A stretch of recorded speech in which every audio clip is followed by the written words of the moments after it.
I, on behalf of the organizing committee and the chairman of this function, first welcome our Honorable Vice Chancellor, Professor KRS Sambasivarao, who has kindly consented to place this occasion as the chief guest. And I also express my heartfelt thanks to the Dean, School of Social Sciences, for sparing her valuable time to witness this important function. I welcome each and every one of you. This is our program, and we are not strangers to this program, I hope. And for your information, the Indian Institute of Public Administration, the Department of Public Administration, and the Center of Women's Studies Center jointly organized this important function. The Indian Institute of Public Administration is housed by the Department of Public Administration, and every year this important program is to be organized. And based on our deliberations today, we are going to write recommendations to Indian Institute of Public Administration, New Delhi. And based on that, the Indian Institute of Public Administration make concrete proposals which may be used by policymakers for their for the performance of their duties, either as political executives or administrators. And today, this morning, I'm not going to take much time. I welcome each and every one of you, and each of you must make up his or her mind to take part in the academic deliberation of this course. Now I call upon our chief guest, Professor.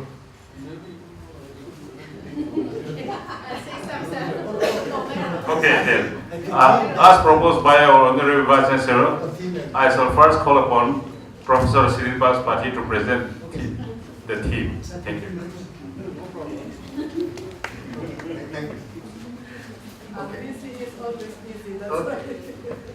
Thank you, Mr. Chairman.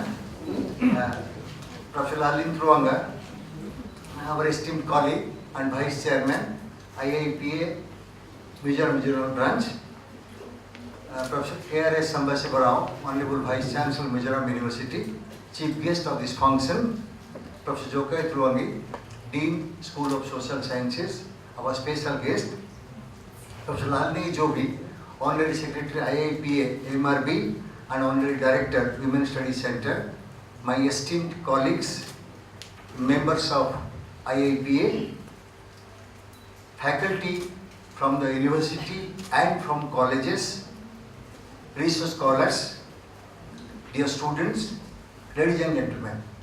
It's a privilege on my part to speak a few words as theme, role of digital technologies in governance. Friends, as all of you know, we are living in the information age, which is also called the digital era. Everything, if we are 70 people in this hall, there may be more than 70 mobile phones with us. That is the digital era in which we are living today. And when we link it to governance, how it comes to our daily life, academic discourse, and any walk of life, that is the major theme of today's discussion. As already told by Professor Lalin Truanga, throughout the country, this time, all the states, they deliberated upon this subject. They give their considered views, opinions, recommendations. All the views collected from different states to regional branches and local branches of IIPA are compiled by IIPA headquarters New Delhi, and next known as good governance. So when we think about it, one idea that is number one, it is transparency. And that transparency is ensured by digital technologies. The moment we got this theme paper from New Delhi, there is a question, is it correct to tell digital technologies or technology? when we look at the theme paper, still in the theme paper itself, there are two views. Some experts say technology in plurality. Some say technologies also is correct. Because when we think about it, it talks about computers, internet, WAN, LAN, local network, wide network, mobile technology, Internet of Things, artificial intelligence, satellite technology, telecommunication, video conferencing, all these ideas taken together and led by the most important thing, that is social media platforms, where the government people, citizens, civil society, mainstream media, everybody communicate, and within seconds a message goes to everywhere, to everybody. So some people say, even we also can talk about digital technologies. In this context, I will just talk about some of the important areas in governance which are necessary in the context of today's theme. Suppose, let us talk about the most important word, it is communication. Is it one-way communication, two-way communication, mass communication, multiple communication? We need digital technology. Suppose previously a letter was coming from Delhi to us, to this university, 15 days, 1 month, and we could get a letter and we could give the reply. Suppose the last date is 30th September. We used to receive letter on first week of October. We can do nothing.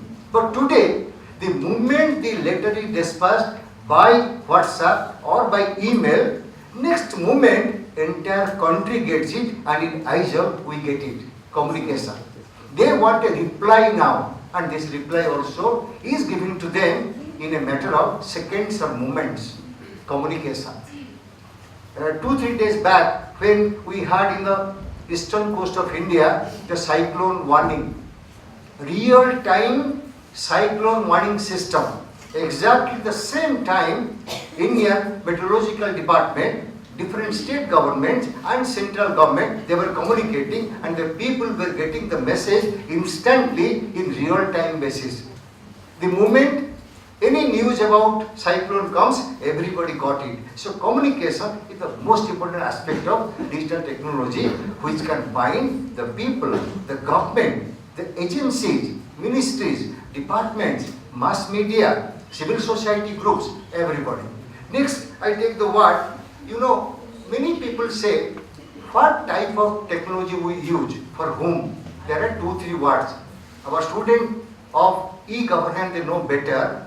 First is G to G, government to government, intra-government department and inter-government. Suppose between two departments, Ministry of the central government or state government, and between central government and state government, intra and inter-government, G to G communication, which is possible. G to B, government to business and vice versa. The people who are in different types of activities, economic, financial, industrial, all those people in business, and it includes market forces, trade, all of them communicate government to business, business to government, and that uses digital technology in a big way. And most of you know that in Mizoram, they are the first state government to use e-way bill in the country. Mizoram is the first state which used e-way bill. And many of the activities are done by the people in business through G to B and B to G. Next is G to C, government to citizens. The citizens, they need some information. Citizens have some grievances. Citizens need some problem solution. Citizens need the challenges to be fulfilled. So the citizens, they communicate with the government through digital technology, different means, and they can get it. Most of you know that there is one portal of Prime Minister of India, My Government, MyGov they say. There many citizens directly talk to the Prime Minister, give message and also get reply. So that is the citizens and from government to citizen. And finally some people say G to E, which is neglected by many, government to the employees. those people who manage government's activities, the employees, the staff, the officials, they also need to communicate. Students of PA know better that there is something called whistle-blowing activity.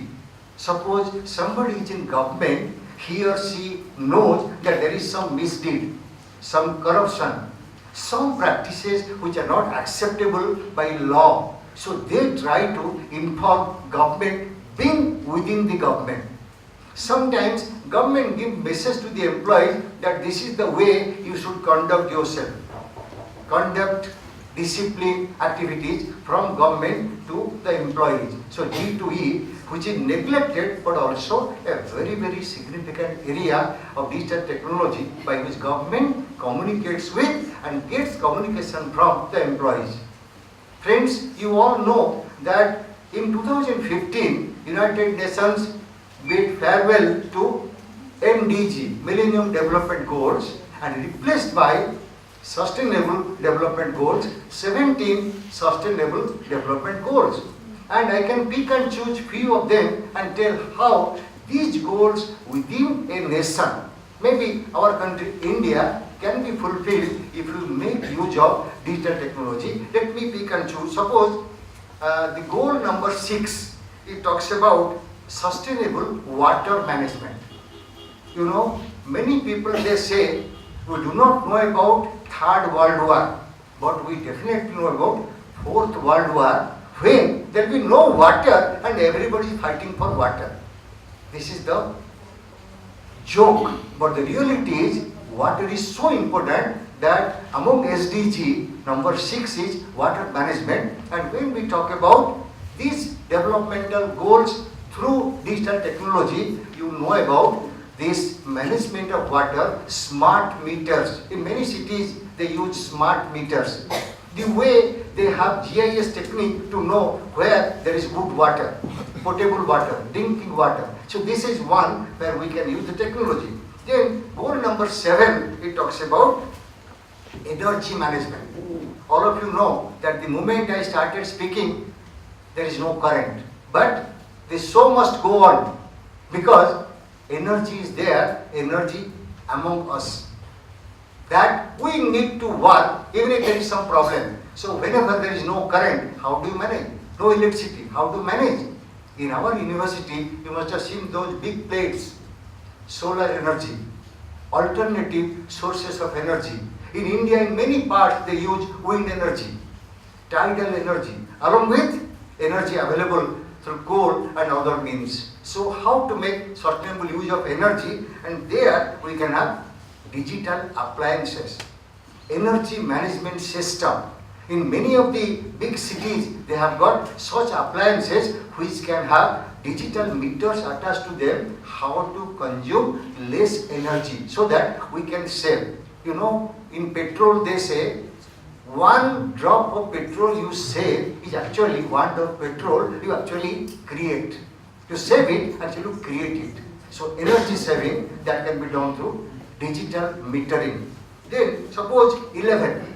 See, the number 11 is cities and urbanization. And the digital technology used here is smart city project. In India, some of the cities have been selected, including Aizawl, capital of Mizoram, as a smart city project.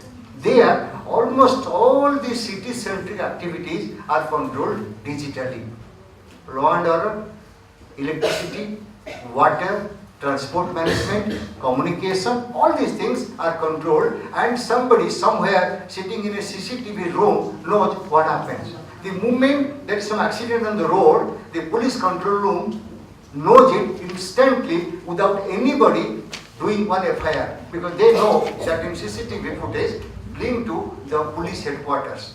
So there, the smart city project is actually coordinated by this one. Suppose number 12, we talk about villages, development of villages.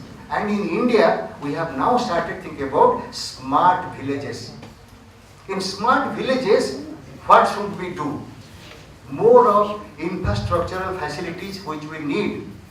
so many lakh villages in India and few hundred cities. So we can't neglect villages of this country when we talk about sustainable development.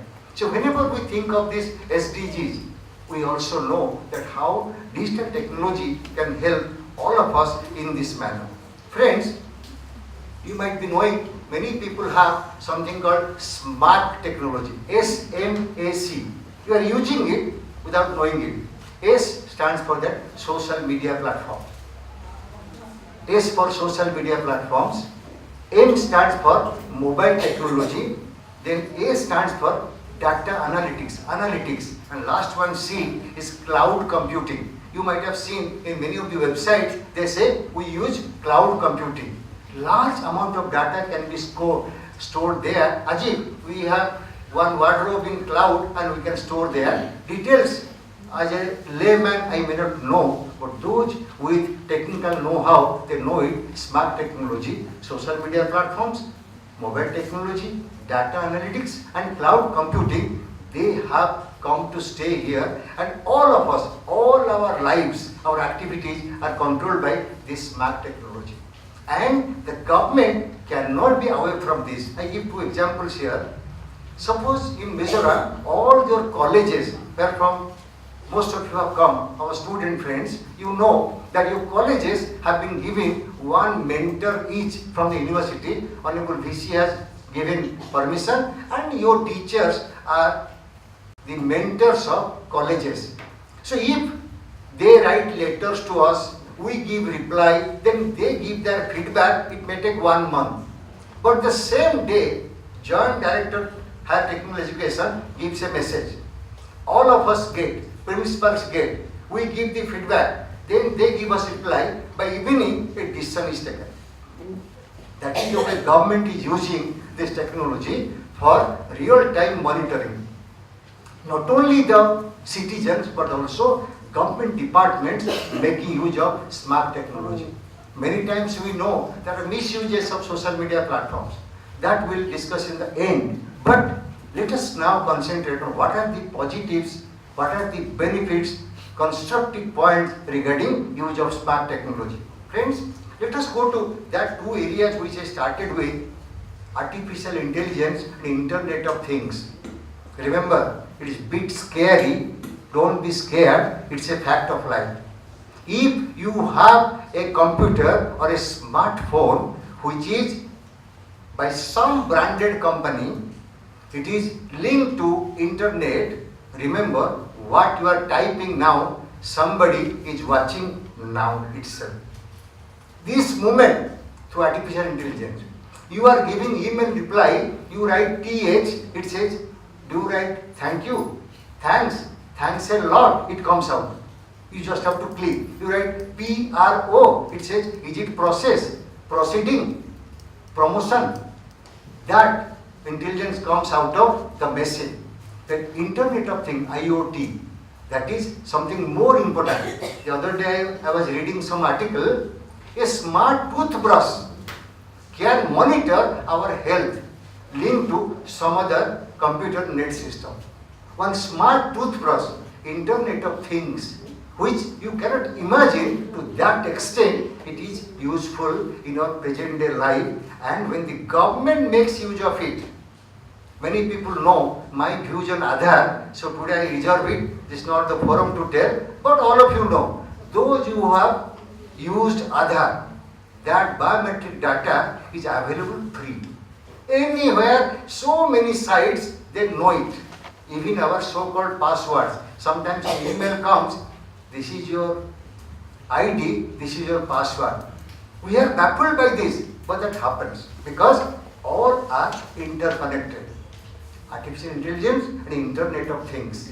Then coming to some specific areas of governance in which we can use, or we are using, or we should use this digital technology. Let's talk about A for agriculture. You know, agriculture and allied sector is the primary sector of our economy. In most of the states, the government agencies procure food grains. But when a question is asked in Parliament or in the State Assembly, this year how much Food grains have been collected by FCI godowns. They have to all collect information from these godowns through different offices, and they take a lot of time. But with digital technology, when they log on to a particular Excel page, the moment they procure, they put it there. By the time all places are connected, the moment they say submit in state headquarters or central government headquarters, entire data is available, everybody knows. So by that time you can know the percentile of change, percentage of change, last year, this year, whether we have done good, it is bad, it is better, it is worse, what needs to be done. Then regarding, regarding these activities of the laborers, farmers, what is the price they are getting? The money they are spending, 2nd of October, there's a big crisis in the borders of Delhi. Some thousands of farmers, they came and they demanded few things. We want more minimum support price, we want electricity, we want loan waivers, but the data is not available. So first of all, the minister who came to meet them, Minister of State Agriculture, he told, we are collecting data, then we can take a decision. But if this technology is used, within a click of mouse, everybody can get all the data, provided it is sufficiently uploaded in real time. Talk about taxation. Friends, yesterday's news, you will be surprised to know what is the real meaning of taxation. Many people, they are baffled by this. Suppose you must be knowing in the economic page of that newspaper, RBI changes repo rate. What is repo rate? That the way RBI gives money, loan to the commercial banks, and they give their money to the Reserve Bank. And if there is a 1% change in repo rate, yesterday's news, 10,000 crore of rupees, either we lose or we gain.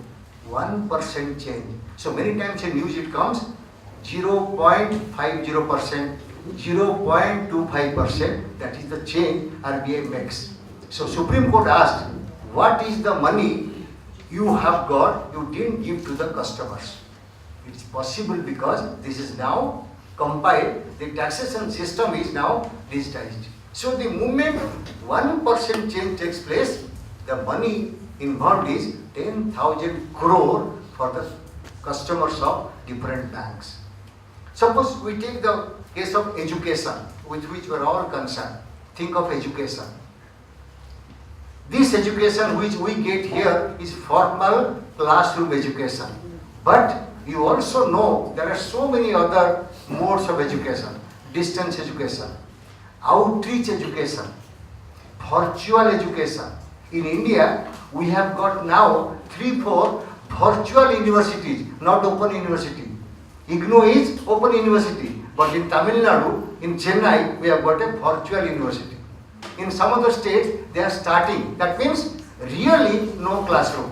In open university, we have got some classroom, some offices, some kind of contact classes, but in virtual university, everything is really in the sky.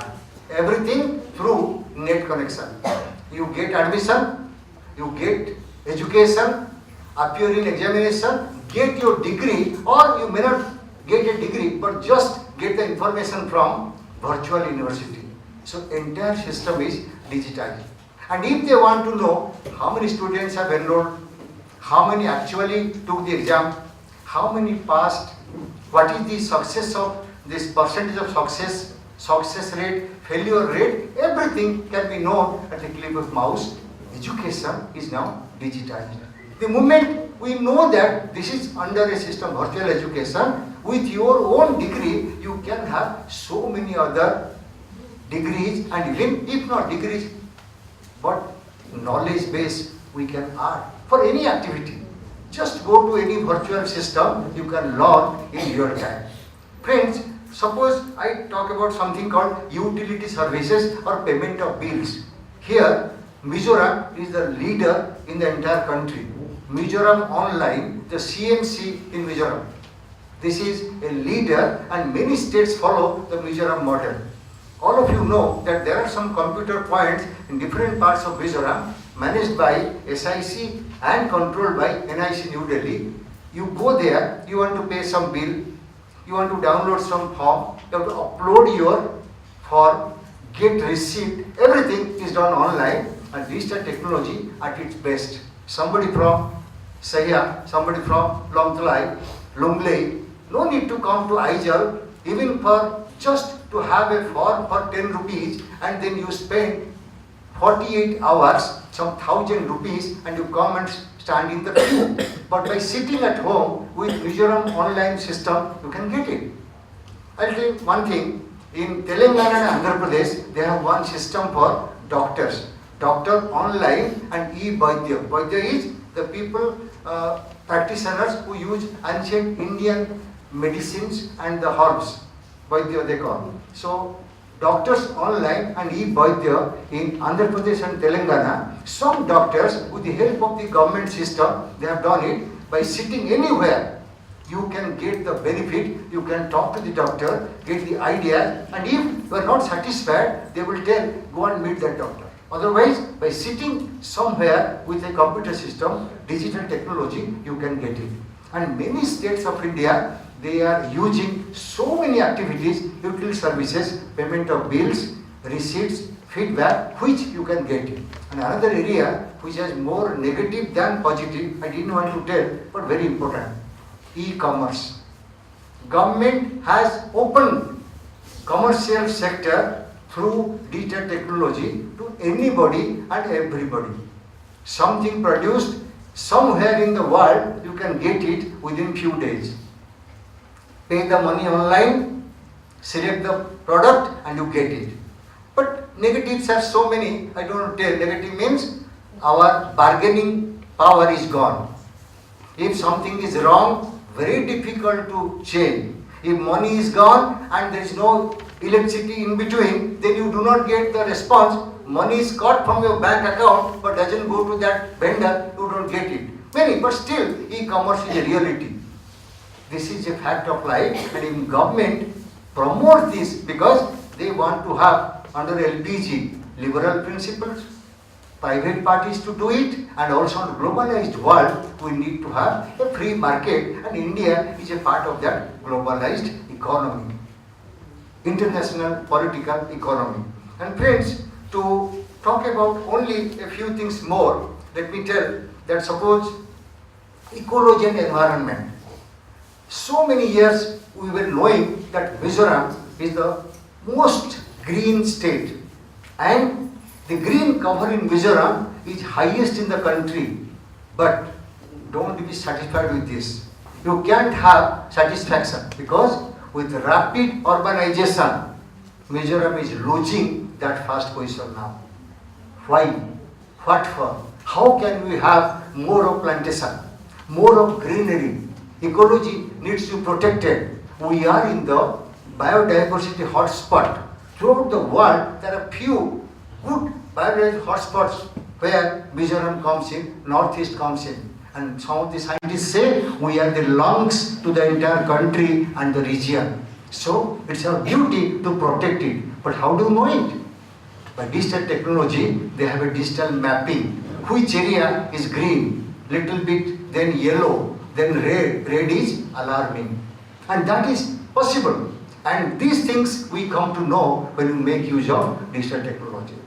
Environment, you know, all of you know that in 1972, we were told one simple sentence. Either we all have a bright future or no future. If we have bad environment, then we have no future. Good environment, we have a bright future. So nobody can say that this is the watertight compartment.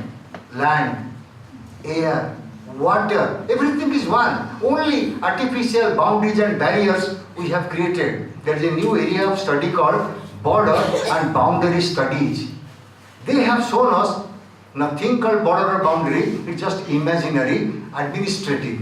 The governments, the states have made some boundaries, but there is nothing called here. We get the air, some Myanmar air, some Bangladesh air, some Indian air. How can I distinguish between the air?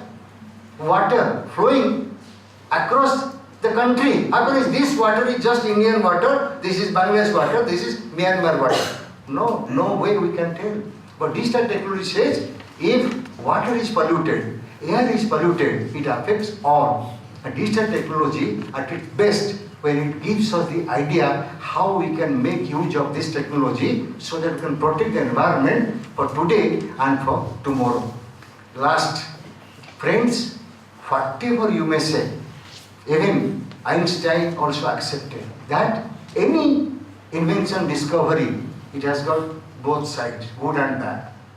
It's a bane and boon. So our judgment, our decision, our duty, our responsibility as citizens of this country, because the government is nothing but a reflection of our views and opinions. If we want to do something better, make good use of digital technology, then at the end of the day, by our participation, by our empowerment, government can do better, because no government is sufficient to give development to us unless we participate.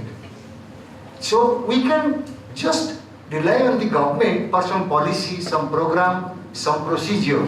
But the real thing we have to do. If India is polio free, mostly it's because Pulse Polio campaign supported by doctors, paramedics, teachers, students, civil society, mass media, officials, politicians, society at large. Then it became a reality. So if we want to make a better India, a better future, it is our duty and responsibility to make good use of digital technology for the benefit of all. Thank you so much. Guests and bears, Chairman of the Commission, Mr. Lalvel Tulanga, Vice Chairman IIPA, Mizoram Branch,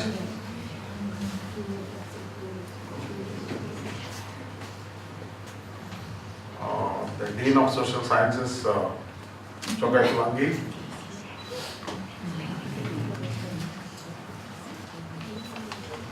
Joey, Director of Women's Studies, and Department Head, Professor Srinivasapati, faculty members from other departments and faculty members of this department, and student friends. It is very, very important topic. Everybody knows what is globalization and digitalization. I don't need much to talk because it was very exhaustively covered by Srinivasapati sir. Why I asked him to talk before I talked? No, I wanted to know the limitations of my talking and what exactly the public administration people are going to involve in this digitalization. I just wanted to understand. Because I don't know the boundaries of your understanding and also your interest of coverage. And I don't know where I have to start and where I have to end. Also, I don't know. But it is very, very pertinent topic to every citizen of the country and also the society. You also should know how this digitalization has come into existence. And this is also nothing but called industrial revolution, we can say. The industrial revolution has led to different stages since 17th century. We have been seeing several transformations. Even many people who came to Mizoram or who are contemporary to us, almost maybe that is 70 to 80 years aged persons, if you ask them what is the transformation of Mizoram also, you can understand how the digitalization has played a very crucial role. If you just see the industrial revolution, I call it industrial revolution, why? Because it is nothing but digital revolution. Industrial revolution has been classified broadly into 4 categories. First industrial revolution, second industrial revolution, third industrial revolution, and fourth industrial revolution. Now we are in the 4th industrial revolution. And we are going to have 5th industrial revolution very soon. So what is the fifth industrial revolution also, I just make you some kind of awareness. During the 17th century, maybe around 1750 to 1820 or 1840, it has been called as the first industrial revolution. The people are used to have only the manufacturing or production of anything, livelihood or production of everything. They used to depend on homemade appliances.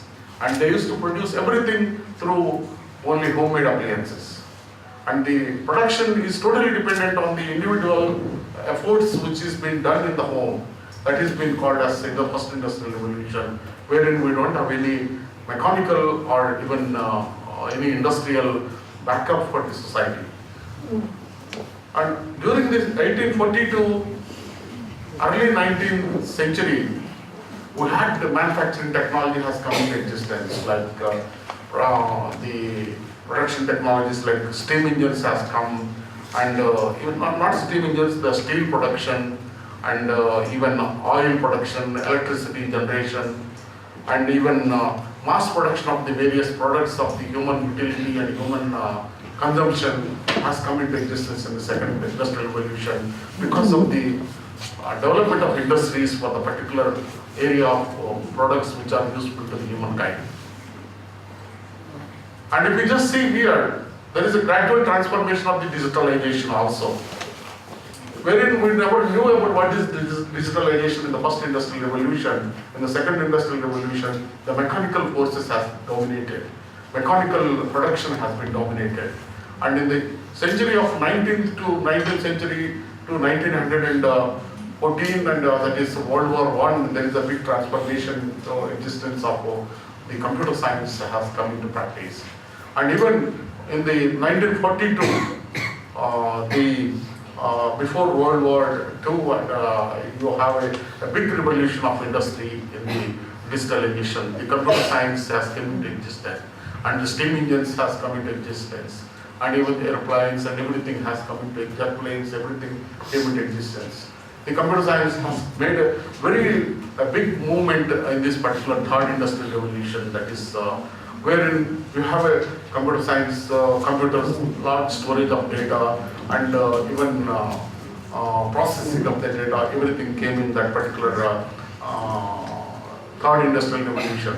Even remote sensing and geographical information science has come into third industrial revolution.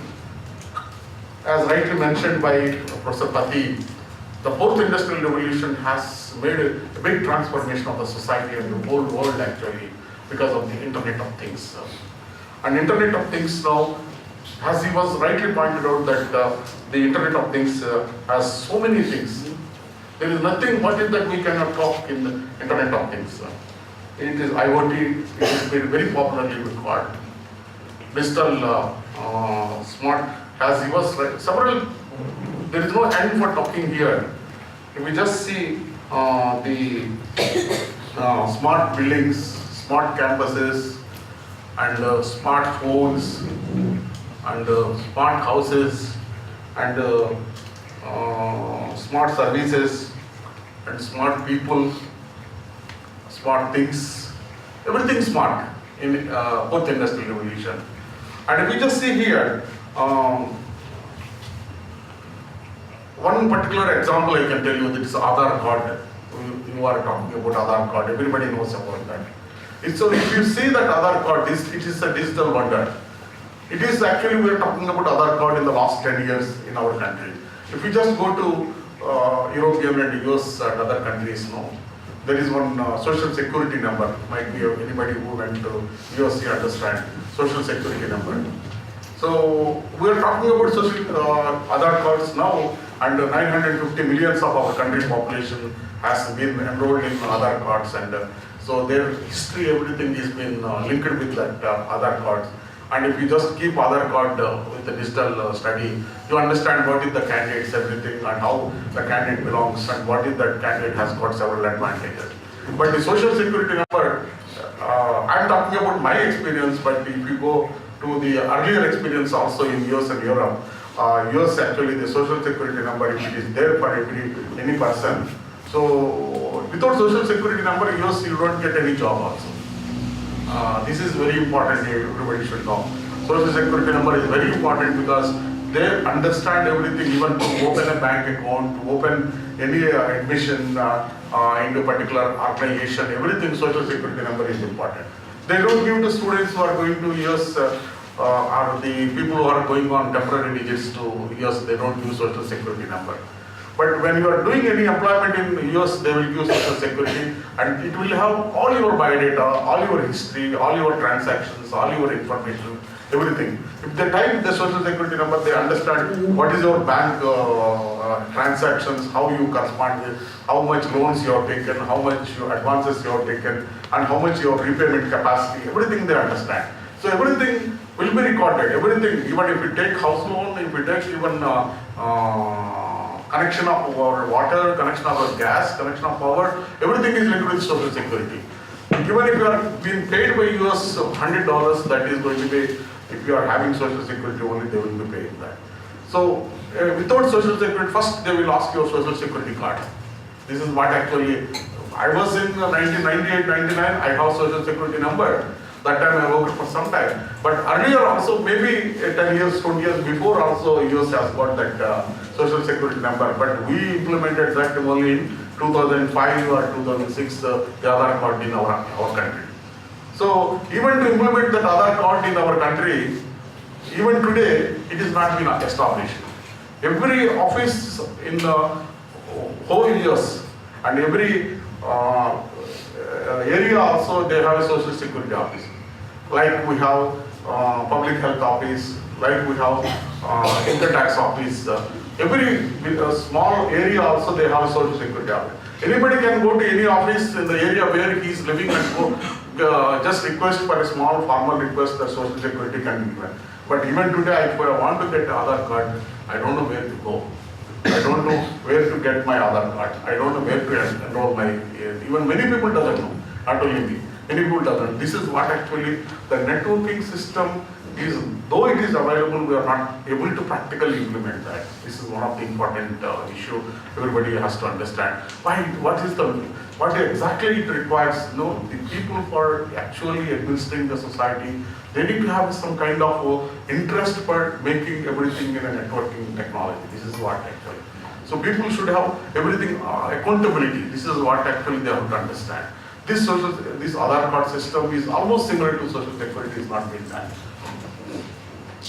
And if you just see the tax system, if you just go for certain malls, like if you go to Vishal in Mizoram, I don't know one more mall, what is that name? Millennium, Millennium. If you go there, after you purchase everything, and if you just see that malls, those 2-3 malls, you have total CCTV surveillance, and what you are doing, and what you are picking up, and the product which you are taking up also will have a digitalization. The digital symbol which is there. And when you come back to the malls, if you to the cash counter, everything just by transmission, they give you the price and they also record your accounting system. Only in whole Mizoram, we have only 3-4 shops, 3-4 malls which has got this digital taxation system or digital billing system. But in America or Europe, 20-30 years before, there is no good can be sold without this digital billing system. There is no good can be sold by anybody without this digital billing system. I am talking about Mizoram. It is not uncommon for any city in the country. If you go to only big malls in cities, it will be there. But several middle class employees, business people, they will be selling the products without any tax accountability. So they will be purchasing so many things, they will be purchasing and remarketing the same thing, and this government is not getting appropriate tax system. This is what happening. So why the government is not able to collect the tax system? It would have been very well before the government realized the tax system has to be implemented. Only 2-3 years back, the GST tax system has been implemented. Even that also is not properly been maintained. GST tax system. What is the purpose of GST tax system is been implemented? The manufacturer is being levied with the tax. and the consumer has been levied with tax, and when the product coming to your sale, you are paying the two taxes which are supposed to be manufacturing tax and also the consumer tax. And but I tell you, when you are going to shop, how many of you are recording the GST which is been collected by from the consumer is being paid to the government? I tell you, even today the system is failure. They are not paying back the GST which is being collected from the consumer to the government. They are collecting the GST from us, consumer, because we are the end users. And the consumer, we are paying the GST tax, and it is not going to the government. So government is still under failure to collect the tax system. So the tax digitalization of the tax system and digitalization of the billing system of the consumers, it is very important that I just tell you, some of the students are talking each other. You are not supposed to have this kind of mutual talking between you when anybody is talking in the hall. I don't want to find out, I know the people who are talking also, I can see everybody from here. When you are coming for a hall, when you are sitting in a classroom, if you are not able to listen to the people, how you learn your system, how you learn your education system. You are not even half an hour, 1 hour, you are not able to sit properly. How can you become the best citizens of the country? Aren't you able to sit for 5 minutes properly? Any student I am telling you, you should become a disciplined citizen. Can't you sit for 2 minutes before? When you are talking each other, when you are laughing each other, what is the concentration you are getting for listening and learning? Not only this lecture, anything. Discipline is very important for your coming out, I am telling very frankly. Without discipline, you will never come up as a good citizen. This is most important. You can do anything, but you are not supposed to disturb the other people. You can do your thing, don't listen. Nothing will happen. But you are disturbing others. It is not correct. Talking each other, laughing each other. Why should you do that? If you are not interested, please go.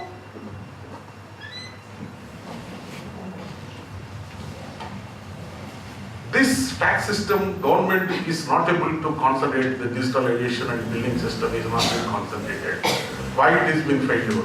So the digital billing system machines has to be imposed on every businessman in the country. This is what actually has to be done. And that is to be linked to the tax billing system server of the whole country. Then only the billing system, marketing system will be successful. This is what actually. But we are on the way, but we are not able to do. This is what actually we have to feel. And e-governance is one of the biggest one, as mentioned by Professor Pati, that Mizoram is one of the best example for e-governance. Now, you can pay your house tax through online. You can pay your current bill through online. You can pay your municipal taxes through online. So this is all digitalization. You are telling about the smart campus of the country, that is, Mizoram is, Ajwal is one of the smart campuses in the country. These smart campuses has got two definitions. One is digitalization smart campus, and there is having the facilities and infrastructure for the campus in holistic manner. In holistic manner means even we are talking about the digitalization of the smart campus, but I am talking about the other infrastructure facilities also. The housing system has to be systematically been planned, and the sanitation has to be planned systematically, water system and solid waste management, pollution and disposal of everything is to be planned. This is another view of the digital smart city of the city. So everyone talks about the digitalization, that is only one smart city, but the second concept, second target is the holistic development of the city is the second concept of the digitalization. This is to be very much importantly planned. And e-business, e-marketing, if you see several years back, even today, some of us like aged people, we cannot do anything e-marketing and e-business. But now, 20 years child, if you ask them, immediately they will transfer the money and give through Paytm or any other net banking or any other e-marketing or Amazon, any other many business modules are coming and people are just marketing everything. I just tell you one example. The students has to understand one very important point. The Amazon, any hotel, book, rail ticket or bus ticket, anything we can just use this particular business. websites and we can do everything. So this is digitalization, real digitalization.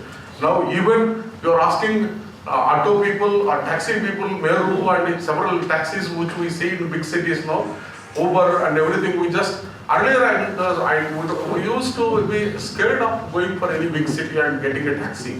So if we talk something in our language, they don't understand and they will say very high taxi fare. But if you just book Uber or any other taxi just through your mobile app, no, within 2 minutes that cab will come to your railway station or aerodrome, and you just sit in that car and you just see that bill how much it is. And when I paid manually 600 rupees, I paid in Delhi for going from aerodrome to hotel. And when I'm coming from that, I just used Meru cab and I just booked online and it has come only for 300 rupees. So there is no chance for even cheating the people. This is using this particular technology because everything is fixed and everything is not been possible to do everything, as he already rightly pointed out. And smart buildings, what is smart building definition? And what is smart classrooms in our university? We are not able to develop smart classrooms here and smart because we have to do so many things. Smart classroom means it should have a digital system and everybody can just go for internet, should be Wi-Fi should be available very freely, and everybody can just connect to internet and in classroom, and when the classes are being taught, they should be able to see everything. What is the classroom should be, that lecture should be uploaded to the website, and it should be, smart board should be there, and when it is being written in the smart board, it should have also internet facility. When he is writing something, if he is writing wrongly, it will be displayed, you are writing something wrong word. And this is the kind of system you have to develop in any classroom. When you are going for developing your smart classroom, you should have all the facilities. Similarly, when we talk about smart buildings in our house, what is the smart building? We already mentioned that we have CCTV, CC cameras, and even you can find out that. Even I show you in my mobile, my house, how it is being observed, who is entering into my house. I have a CC camera in that, and it is connected to internet. From my house at Andhra Pradesh, I can see from here. But that should be switched on, but internet should be switched on in my house. If I switch it on, I can show my house how and who is entering into my house, and who is opening the door, and who is staying in the house bedroom, and who is staying in the hall also I can see from my house. I have an app developed in my house. So when my wife and me are here staying here, we just normally in the evening time we check how it is being done. We keep one boy there, always tell him to open the internet switch on, and we can see everything from here. This is smart house. You can do everything. And is smart power system. And smart, as we already mentioned, solar power generation. The current should not be wasted. And everything automatically switched off. When you are entering into the hotel, you will be getting lights switched on. And when you are going away, the lights will be switched off. This is all power consumption, power conservation, everything, and observation. And you see some of the police stations, they keep on, when you are going out, they announce that you don't go like that, your house, don't like that, no. Just inform the police people, and they will bring one smart implement there. And when anybody enters into the house, when we are not there, that will switch on to the police station. Alarm will be switched on. These are all water system, water management, water conservation, water purification, everything. In a systematic, digitalized way, if it is going to happen, that is being called a smart house. So this is what, and he was also mentioning about the smart city, but smart city is a different way. There is one city in Gujarat, actually, Surat, it is being called. Surat actually, 10 years before, Surat is one day broke with plague. Plague is a very dangerous disease, and people have got into disease of that particular. Many people got really helped, and it is why? Because the solid waste management is not being done. Solid waste means you are throwing. If you go to our road now, if we are even in the campus also, people will be throwing away plastic bottles and several things will be throwing away. It is not properly being cleaned. That is being called as solid waste. Solid waste means which is not being able to be cleaned. Because of the solid waste which is being thrown away in the Surat city, the Surat city has got contamination of the various diseases, and one day the plague has been broke. And that time the city commissioner actually realized the mistake what it was done. Immediately what he did is, he himself also came into reality, and he started cleaning, and everybody started cleaning the whole city. And within 1 month the whole city was cleaned. And the Surat city has been divided up the way any disease after that solid waste management disposal. And they developed one app technology. So this commissioner of the city can sit in his office, and there are various solid bins been laid in different places of the city, and 100 bins are being placed at one place, whether they are being cleaned or not. So the commissioner used to know by seeing the various bins, and you go to that particular bin, and he said that you will see that the cleaning person has gone to the particular dustbin or not. And this is what actually the smart city technology which has to be done. The commissioner is checking the daily performance of the people who are involved in the sanitation. So the city is cleaned or not, this commissioner can monitor. Similarly, in all offices, this kind of digitalization has to come into that. And we are on the way. I'm telling you, we are on the way. This is what. And digital cities also be, for example, if you are going to Aizawl, where this particular place is located. If you go to the Google map and Google tagging it will do for your house also can come into that Google Maps. Within 2 minutes, your house also will be located. Now Google Maps, you can go to any place in Aizawl also. When I am coming from some places, even in Mizoram also, I want to go to one place, I will type that and you will go to that place directly by car.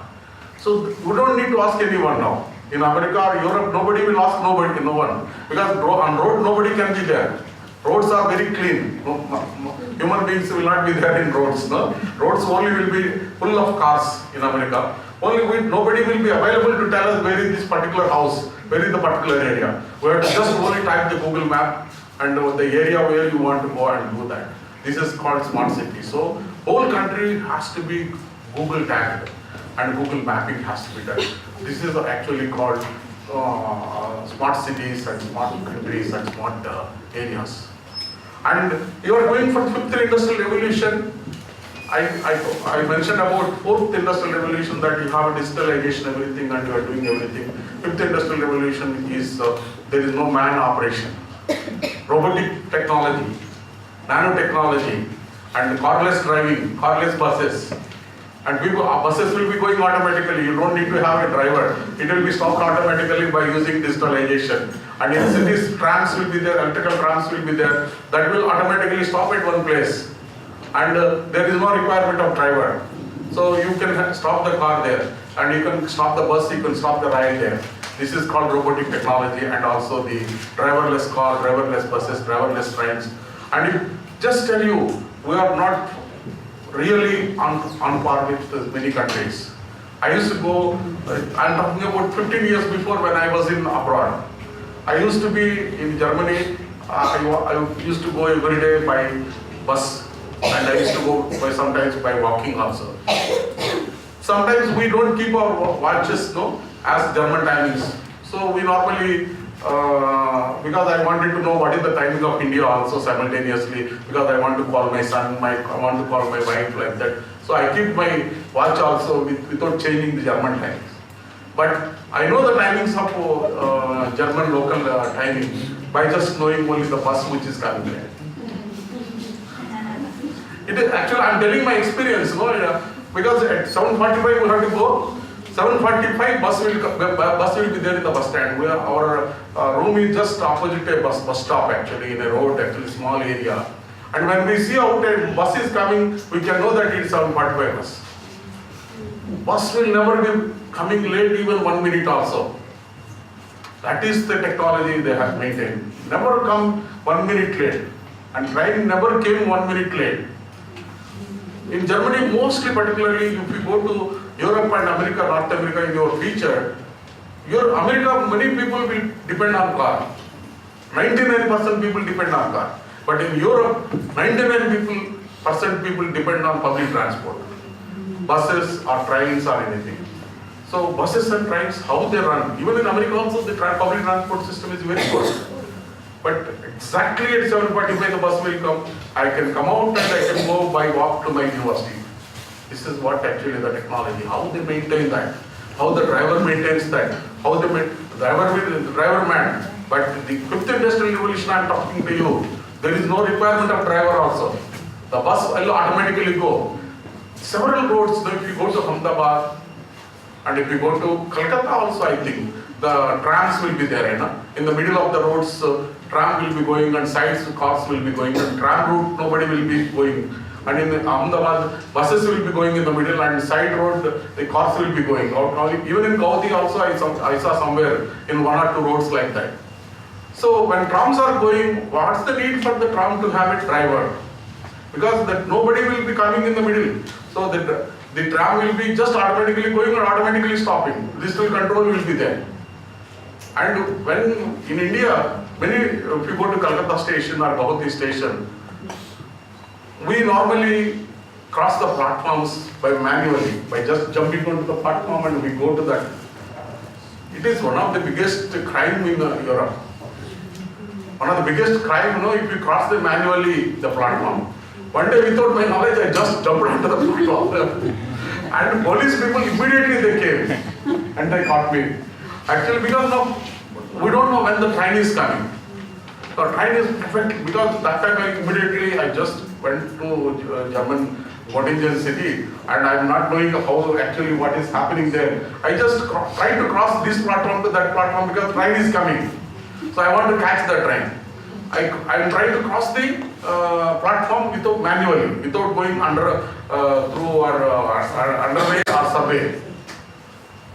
So these are the things actually, the people, when they are coming very fast, we don't even imagine how much speed they are coming.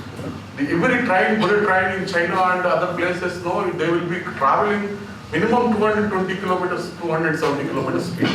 Minimum, that is the minimum speed. And we don't guess the train which speed it is coming.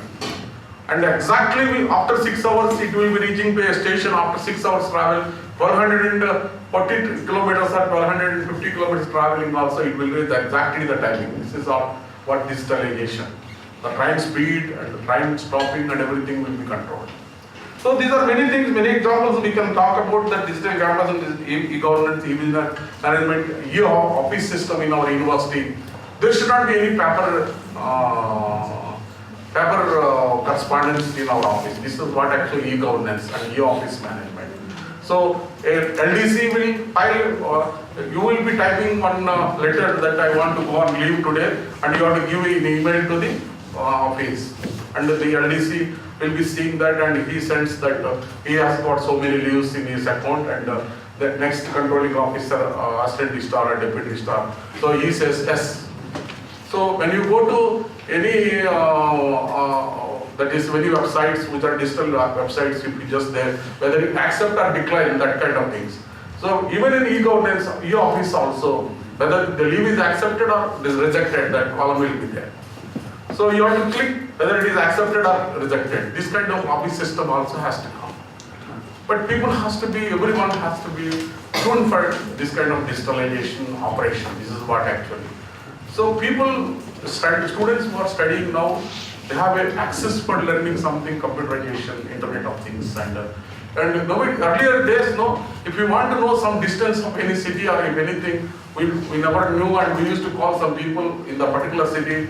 We asked them what is the distance to go to that particular place from railway station or airport. But now you don't need to do anything. You just type Google and type what is the place which you want to go, and type from airport to that particular place. You will within 2 seconds you get distance of 9 kilometers, 10 kilometers you get it. So people are tuned for this kind of knowledge information. And this is one point of one positive thing, and one negative thing is people won't remember what is that they are doing. So they will become manual, mechanical, and they will be not using their brain. This is what my concept actually. So the thinking power of the students or thinking power of the people is getting reduced by the digitalization. We don't use our remembrance power, and brain power is getting reduced. This is one kind of another negative side of that particular one. But people say that no problem. The brain will not be used for this kind of things. The brain will be used for science and technology, they say. So there are so many debates going on in this. But digitalization is a positive signal, and whatever we wanted to do today, that can be done just online. We don't need to do anything.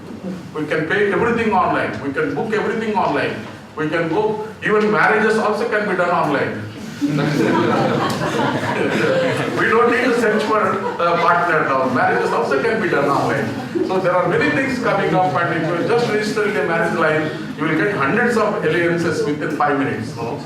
So these are the things, everything can be done. Even food can be online. When we are traveling from one station to another station, if you order, there will be apps. If you just order for food, exactly in that station, whatever the food you order, within 2 minutes the person will come and give you very cheap food which you order. You don't need to pay any money, just pay everything credit card. Earlier we used to go to the bank and stand for several hours to withdraw our cash. Now we don't need to go bank at all. Banking system has been liberalized in such a way that now, I tell you, there are some countries, people will not carry more than 20 rupees. I recently, last month, I went to Panama. Everybody knows, some people knows that I went abroad for 10 days, Panama. In Panama, if you are giving $100, they will note down your mobile number. Any amount which is being transacted in Panama is only $20 in cash. And more than $20, you have to give check or you have to give ATM card, or debit card or credit card. So this is what actually a transparency in transaction. So people will suspect you if you are giving $200 or $500 or $1,000 in a market. They will definitely know down your mobile number. And when when they are paying my travel and DA, I went to the bank and they gave me only $20. How can I carry this $20 in my pocket? I went for bank manager and asked for transacting to $100. No, I have to go to 2 banks and I have to meet the bank manager and finally getting into $100. In the US, nobody carries in his purse more than $100. Everybody will carry checkbook or credit card or debit card. So even 10 rupees also you have to pay, it should be paid from the debit card or credit card. But in India, whatever we pay, they will take the charges. The credit card is not been successful in the country. This is only because of that. The credit card transaction has got the taxes been paid and charges been paid by the bankers. This is one of the system has to come out. The banking system also has to liberalize the certain things, that they should encourage this kind of transaction by the credit card. And when credit card has become cheaper, nobody uses cash. This is what. So the government of India is also imposing on several issues that money transactions should not be there. Why? Because the black money, corrupted money can be avoided. So this true digitalization definitely will be a beautiful country, beautiful state, beautiful city. So we all hope that, because we never imagined 20 years back about this kind of developments in our country. Now we see all the developments which are been there in the worldwide, and we realize everything that the digital development is going on continuously. Maybe we are little lags behind 10 years or 20 years than many other countries. But we are almost in the globalization and digitalization. And industrial production also, we don't need to, you have to understand, earlier we used to employ 1,000 employees in an industry. Now we don't need 1,000 employees. We need only 1,000 employees are reduced to 100 employees. Because they will be only surveillancing the productivity which has been maintained, they are counting. But everything digitalized production. One person can sit in the digital control room and he can produce raw materials, can be deposited. He can just use raw material, one raw material, 2 buttons, everything. And the raw materials will be supplied by one person and he will be supplying that. And you can mix everything, mixing button also will be there. And drying button also will be there. And then production button will be there. So only when it is coming out with all sealing of the bags, the person who is there actually has to load into one particular lorry or one container is to be there. Very few people are required now for industrialization. Even in industries, no persons are manually required. So everyone has to transform into, including drivers, including cleaners, everyone has to learn this technology. this is going to be a global technology, digitalization.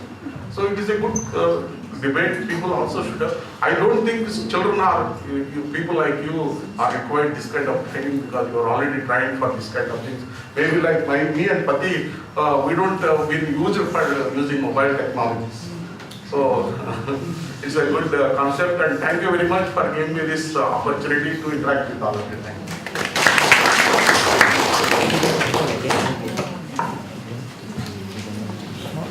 So thank you very much for your informative, thought-provoking, and believing speech. I hope we can have deeper understanding of the content of your speech. After this function, I hope you will start realizing the importance of your speech.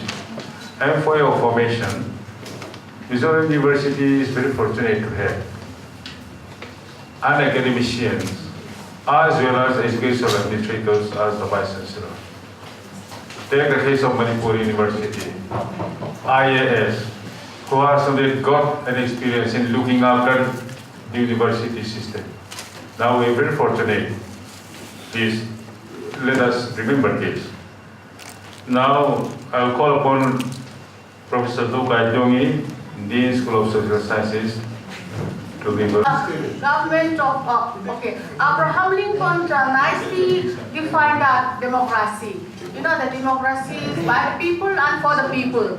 In that, people are involved in that. But today, Professor Pati talked about the technologies. Vice Chancellor also talked about the importance and the utilities of all of those digital things, technologies and all. But today I wanted to highlight about that, the importance of the person, okay?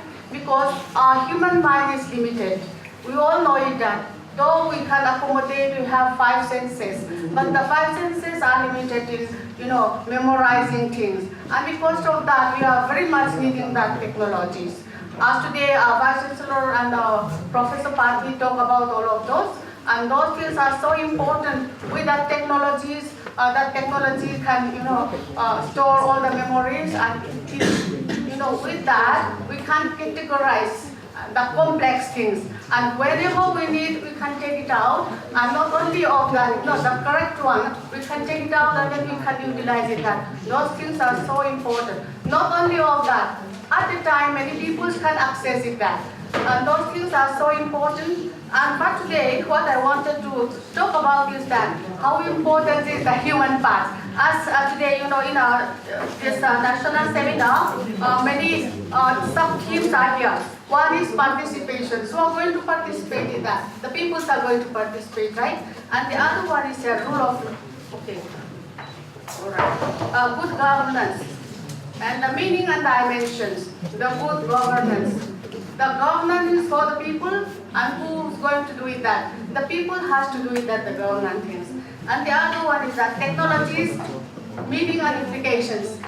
Technologies, meaning and implications. The technology for whom? This is for the human people. And then here, ICT and good governance. ICT and good governance also, until and unless it has importance to the people, it has no meaning, And that is why today I wanted to talk about the importance of the people side, the behavioral sides, okay? And then policies, programs of the governments and the digital India. To frame the policies for the people also, to frame the policies for the nation also. We have to know about who are living in that nation, to whom we wanted to frame the policies, what are they demand. These things are important. And not only of that, we all know it that every individuals are different, and the same individuals also, mornings different and the evening different, depending upon the mood also, whether they are in a good mood, whether they are in the bad mood, and not only of that, whether they are in hurry and whether they are, good feed, all these things are different. And that is why individual differences are there. To frame about the policies, we have to know about it that. Not only of that, we have to take care of the cultural difference. The culture, they have their own way of doing, cultural norms are there, and not only of that, in that culture, geographical also has importance. According to that geographical, according to the atmosphere, our needs are different. And that is, today I would like to add in that, though many things we have known about the importance of the technology, now I'm just highlighting the other side of that. Okay? And then the other thing what I would like to highlight here is that, okay. And we also know that, many people are together here. Some people are normal and some people are abnormal. So I want to inform you that yesterday we had been to one home. Okay, there are so many people they are keeping there. 421 abnormal people are there. We went there with my team to do the psychological diagnosis. Because with that, we will, try to categorize that who are, to give mental disability certificates. And with that, the government can give some kind of, help and all, provisions, some kind of schemes and provisions are there. So the all, being the citizen, normal and abnormal, we all are saved to the law, and for that we went there. So today what I wanted to talk about is that, the normal people and abnormal people, for the abnormal people, technologies might not have, importance to them.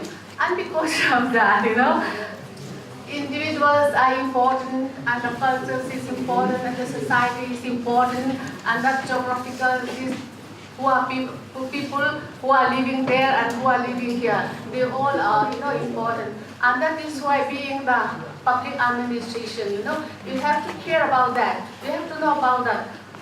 The people also have importance in that, as Abraham Lincoln, nicely defined it that, for the people and by the people. The technology, the high technology is going to take care of that.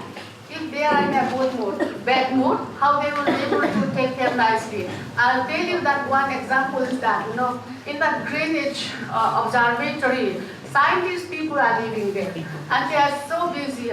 The job require a full concentration of that. So thinking of that, if that Greenwich, the station, if they transfer from the busy city to the, the remote, where no noise, the cities, noise will not be established, and then thinking of that, they transfer it back. But after some years, those scientists who are living there, they could not concentrate to their work because, they are missing their family and they are missing evening, shopping and all, because being together with our family. And that's, sometimes we forget about the demand, the behavioral side. And that is why today, being the public administration department and the professor and the student, you are going to work on that. Some, suggestions to the nations. As you told me that this evening you are going to submit all of those. After you do all of those, when you, putting together your suggestions, I just request you to, count and to remember about the importance of the human side, human behavior side. Thank you so much.